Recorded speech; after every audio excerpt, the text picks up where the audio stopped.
Hello, Morongo Basin and listeners around the world, online at Z107.7fm.com. This is your Z107.7 local news for Saturday, April 27th, 2024. As the days get longer and the weather gets warmer, I'm looking for more free and easy things to do here in the Morongo Basin, which brought me to the High Desert Nature Museum, which is a great place to go if you're looking for a little taste of the outdoors indoors. Museum director Celeste Hildebrand says it best. It's an amazing place that has just a little bit of everything. Our museum is unique. We have natural history, we have art, we have cultural exhibits. Our museum really takes a little bit of everything from the Morongo Basin and the High Desert and combines it into one family-friendly place for visitors and local residents to come and enjoy and learn about our desert.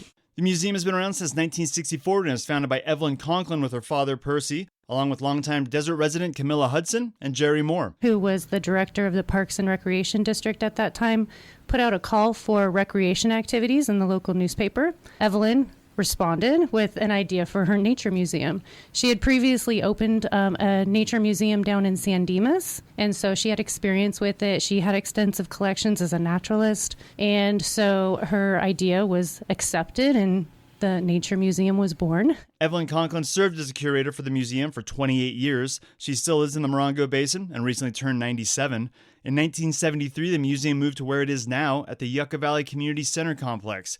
It was in the town of Yucca Valley back then. The area officially became incorporated as a town in 1991, and the museum became a division of the Community Services Department. And although the name has nature in it, that's just a small but essential part of what the museum offers. Our area has a rich culture and history as well as an active art community. Here's High Desert Nature Museum's Collections and Exhibits Coordinator, Charlie Rossau. We do have a rotating gallery that changes 3 or 4 times a year. There's some long traditions of exhibits that have been there that people find interesting.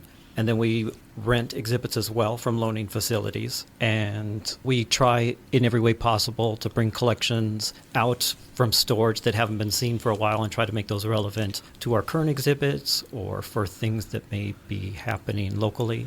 This was from an interview a couple weeks ago on the Up Close show with Gary Dagneau. And Gary, being something of a newsman himself, knew the right questions to ask. What's the oldest exhibit there? Do you still have some of like the original exhibits that Evelyn had? One that's really well known is our globe room. We have some black lights that show how certain rocks fluoresce under UV light. And this is probably the most often asked for exhibit. Really? When people come in, they'll say, "Do you still have that old UV room?" And we're like, "Oh, yes, we do. It's still here."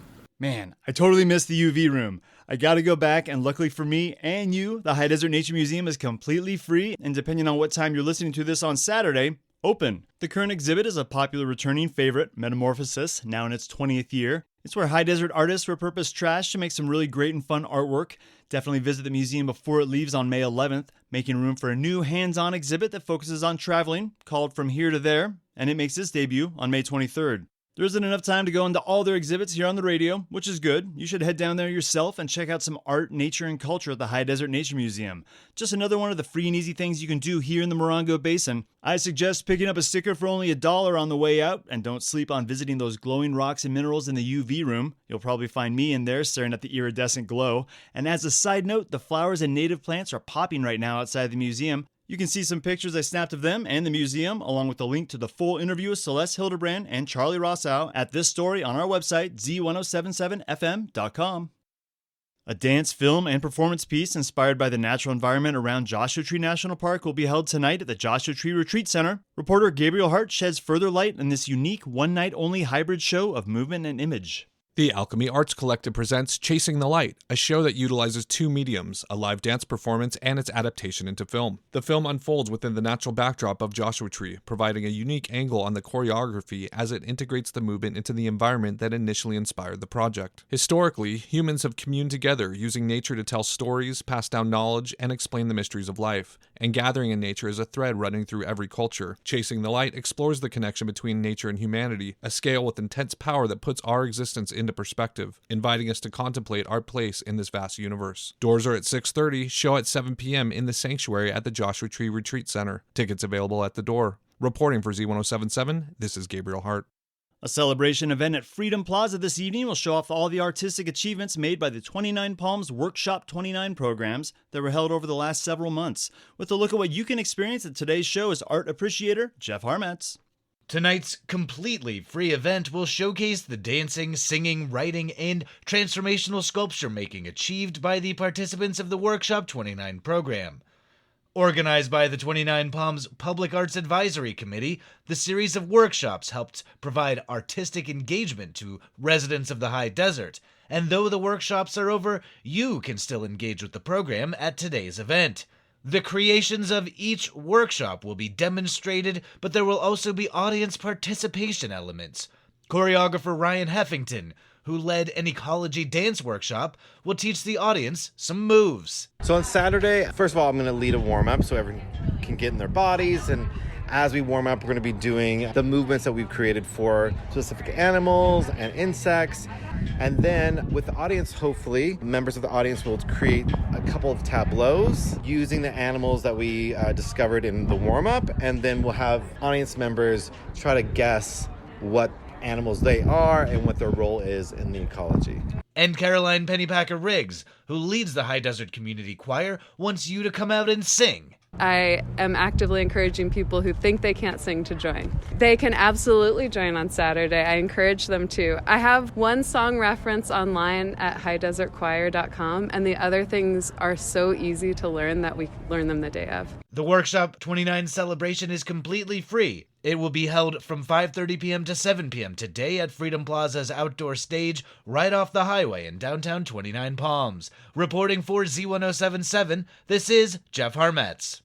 Thought Theater is a unique event here in the Morongo Basin, which combines the creative process with the healing process. Arts and entertainment reporter Charlie Thomas tells you how to secure your seat to this informative entertainment.